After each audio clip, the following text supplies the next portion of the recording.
बांग्लादेश की जो खबर मैं आपको बताने जा रही हूँ, उसको सुन करके आपको दिमाग में एक नहीं हजार सवाल उठ जाएंगे और ये सोचने पर आप मजबूर हो जाएंगे कि आखिर कट्टरपंथ का चेहरा कैसा कैसा होता है।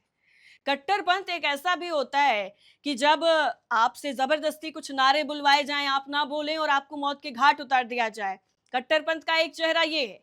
दूसरा ये चेहरा है कि अगर किसी दूसरे समुदाय का, किसी दूसरे धर्म का कोई मंदिर बन रहा है या कोई मस्जिद बन रही है, तो बाकी लोगों को आपत्ति क्यों हो रही है। बांग्लादेश में ऐसा ही हुआ है। जो तस्वीरें सामने आई हैं वो आपको विचलित कर देंगी। वो तस्वीरें चीख चीख कर कह रही हैं कि बांग्लादेश में जो अल्पसंख्यक हैं, यहां पर जो माइनॉरिटी है, उन पर किस तरीके से अत्याचार हो रहा है। और इसका जीता जागता जो सबूत है वो इस वक्त आप तस्वीरों के माध्यम से देखिए। ये तस्वीरें गवाह हैं उस चीज की कि बांग्लादेश में किस हद तक कट्टरपंथी सीधे तौर पर यहां पर जो चीजें नजर आ रही है, कट्टरपंथियों की मानसिकता क्या नजर आ रही है। और ये जो तस्वीरें आप देख रहे हैं, इन तस्वीरों को देखिए और समझिए कि एक धर्म के लिए जो नफरत है वो इन कट्टरपंथियों के अंदर कितनी ज्यादा भरी हुई है। बांग्लादेश के गौबांधा जिले में यह पूरा मामला हुआ है, जहां पर 82 फीट ऊंची राम प्रतिमा का प्रोजेक्ट अब कट्टरपंथी दबाव के बाद रोक दिया गया है। ये जो आधी अधूरी तस्वीरें आप देख रहे हैं, आधा अधूरा ये जो स्ट्रक्चर देख रहे हैं आप प्रतिमा का बना हुआ, अब इस पर विवाद हो गया है। अब सोचिए, भगवान राम की प्रतिमा से किसको दिक्कत हो सकती है? कट्टरपंथियों को। बांग्लादेश में यही हो रहा है। 82 फीट ऊंची ये जो प्रतिमा है वो बन रही थी, लेकिन इतनी ज्यादा कट्टरपंथियों को मिर्ची लग गई, इतना ज्यादा उनके पेट में मरोड़े होने लग गई कि उन्होंने इस प्रोजेक्ट को बंद करवा दिया। इस प्रोजेक्ट के लिए उन्होंने सड़कों पर उतरे हैं। और जो तस्वीरें आपकी स्क्रीन पर है, ये वही तस्वीरें हैं जहां पर दूसरे धर्म की जो प्रतिमा बन रही थी उससे इतनी ज्यादा इनको दिक्कत हो गई। ये प्रतिमा आपको बता दें कि श्री श्री राधा गोविंद और काली मंदिर परिसर में बन रही थी।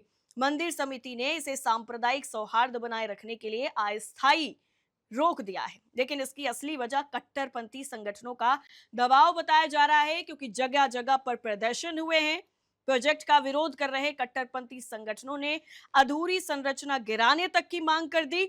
और कुछ तस्वीरें जो ऐसी सामने आई थी जो हम आपको नहीं दिखा सकते हैं, जिससे जो धार्मिक भावनाएं हैं वो आहत हो सकती हैं, इसलिए हम कुछ तस्वीरें आपको चुनिंदा नहीं दिखा रहे हैं। लेकिन जो तस्वीरें अभी आप देख रहे हैं, इन तस्वीरों में आप देखिए कि इस मानसिकता के लोग हैं। किस मानसिकता के लोग हैं आप अंदाजा लगाइए। थोड़ा सा पीछे लेकर के चलूं, जब बांग्लादेश में तख्ता पलट हुआ, शेख हसीना को वहां से भागना पड़ा।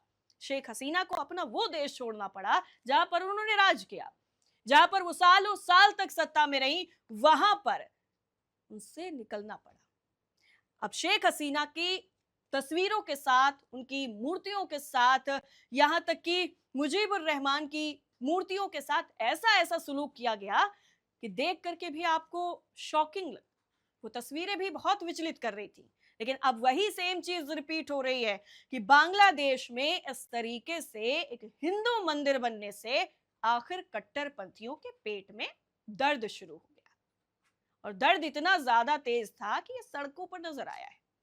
सड़कों के साथ साथ मूर्तियों पर ये लोग चढ़ जाते हैं, मूर्ति तोड़ने की मांग करते हैं, नारे लगाते हैं।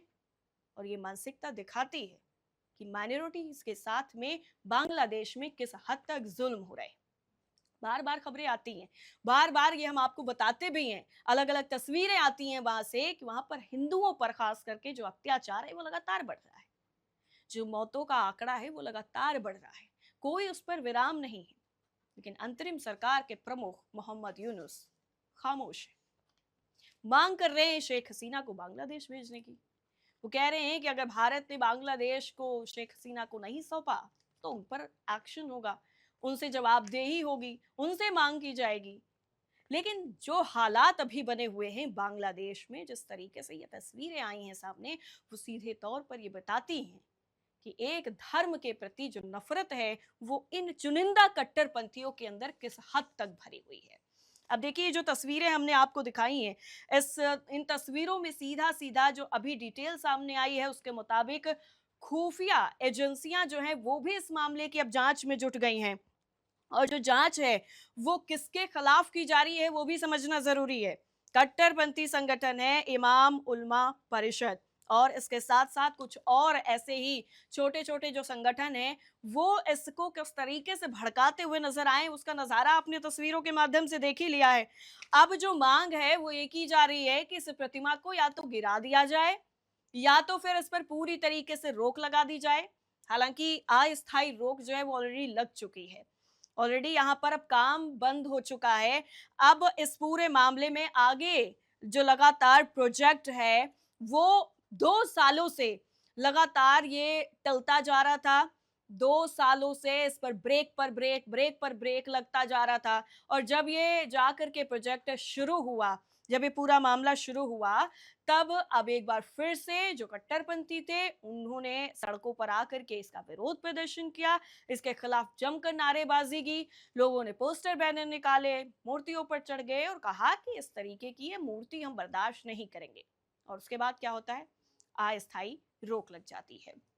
अब देखिए बांग्लादेश में लगातार अलग अलग जो तस्वीरें हैं वो वक्त वक्त पर सामने आती रहती हैं। ऐसे में ये बहुत ही ज्यादा चिंताजनक है और बहुत ही ज्यादा विचलित करने वाली तस्वीर है कि बांग्लादेश में लोग अपनी धार्मिक आस्थाओं को, अपने मंदिरों को भी यहाँ पर सही से पालन उनका नहीं कर पा रहे, नई प्रतिमाएं नहीं बनवा पा रहे हैं, या फिर धार्मिक आस्थाओं को अपने पूरी तरीके से फॉलो नहीं कर पा रहे। बांग्लादेश में बेहद ही जो सिचुएशन है वो भी लगातार गंभीर बनी हुई है।